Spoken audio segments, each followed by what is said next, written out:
Donald Trump, Elon Musk আছেন তালিকায়।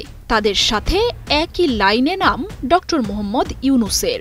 Time ম্যাগাজিনের বিশ্বের প্রভাবশালী ১০০ নেতার তালিকায় স্থান পেয়েছেন বাংলাদেশের অন্তর্বর্তীকালীন সরকারের প্রধান উপদেষ্টা।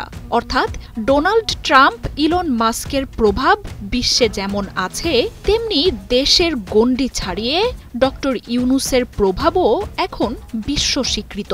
ক্ষুদ্র ঋণ, সামাজিক ব্যবসার প্রসার ঘটিয়ে দারিদ্র্য মুক্তির অগ্রনায়ক থেকে সরকার প্রধানের দায়িত্ব নেয়ার পর দেশ বিদেশে নিজের ম্যাজিক দেখাতে শুরু করেন ডক্টর মোহাম্মদ ইউনুস। তবে প্রতিবেশী ভারতের প্রধানমন্ত্রী নরেন্দ্র মোদীর স্থান হয়নি টাইমের এই তালিকায়।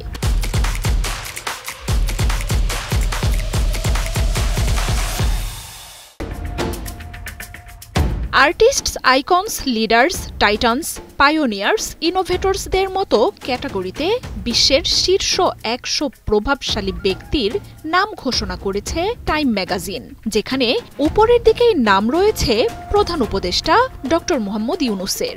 তালিকায় রয়েছেন ব্রিটিশ প্রধানমন্ত্রী কিয়ার স্টারমার, মেক্সিকোর প্রেসিডেন্ট ক্লাউডিয়া শিনবাম, মার্কিন প্রেসিডেন্ট ডোনাল্ড ট্রাম্প, টেসলা প্রধান ইলন মাস্কের মতো নেতারা। টাইম ম্যাগাজিনে ডক্টর মোহাম্মদ ইউনুসকে নিয়ে পরিচিতি পর্বটি লিখেছেন সাবেক মার্কিন পররাষ্ট্রমন্ত্রী হিলারি ক্লিন্টন। জানান, গেল বছর ছাত্র জনতার অভ্যুত্থানে বাংলাদেশের স্বৈরশাসক প্রধানমন্ত্রীর পতনের পর জাতিকে গণতন্ত্রের পথে চালিত করার দায়িত্ব তুলে নেন সুপরিচিত এক নেতা, শান্তিতে নোবেল বিজয়ী ডক্টর মোহাম্মদ ইউনুস। কয়েক দশক আগে যিনি বাংলাদেশের প্রান্তিক জনগোষ্ঠীর ক্ষমতায়নে গড়ে তুলেছিলেন গ্রামীণ ব্যাংক, ক্ষুদ্র ঋণের মাধ্যমে ক্ষমতায়নের সুফল পেয়েছেন লাখ লাখ মানুষ, যার ৯৭% নারী।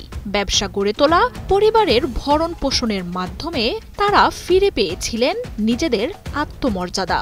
হিলারি ক্লিন্টন বলেন, বিশ্বের বিভিন্ন প্রান্তে বদল আনার পর এখন তিনি আবার মাতৃভূমির আহ্বানে সাড়া দিয়েছেন। সংস্কার প্রস্তাবসমূহ বাস্তবায়নের সুযোগ আমরা কতটুকু পাব? দায়িত্ব নেওয়ার পর থেকেই দুর্নীতি আর অপশাসনে জর্জরিত বিপর্যস্ত বাংলাদেশকে গড়ে তুলতে অক্লান্ত কাজ করছেন প্রধান উপদেষ্টা ডক্টর মোহাম্মদ ইউনুস। জাতীয়, আন্তর্জাতিক ক্ষেত্রে বাংলাদেশের প্রতি মানুষের বিশ্বাস ফিরিয়ে এনেছেন তিনি। মোকাবিলা করছেন নানা অপপ্রচার আর মিথ্যা প্রচারণার।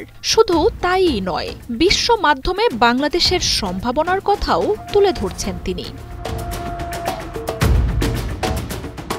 দক্ষিণ এশিয়ায় বাংলাদেশের ভূরাজনৈতিক ও কৌশলগত গুরুত্ব নিয়েও সোচ্চার প্রধান উপদেষ্টা।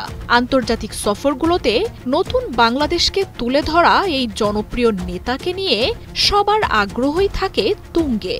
যেখানেই যান তার ব্যক্তিত্ব আর বক্তব্য জাদু করে রাখে সবাইকে। এমনকি চীন, থাইল্যান্ড সহ বিশ্বের বড় বড় নেতারাও তার গুণে মুগ্ধতার কথা তুলে ধরেছেন। তার নেতৃত্বে চিরায়ত খোলস থেকে বাংলাদেশ দেখছে সত্যিকারের স্মার্ট কূটনীতির খেলা। মার্জিয়া উপমা, ৭১।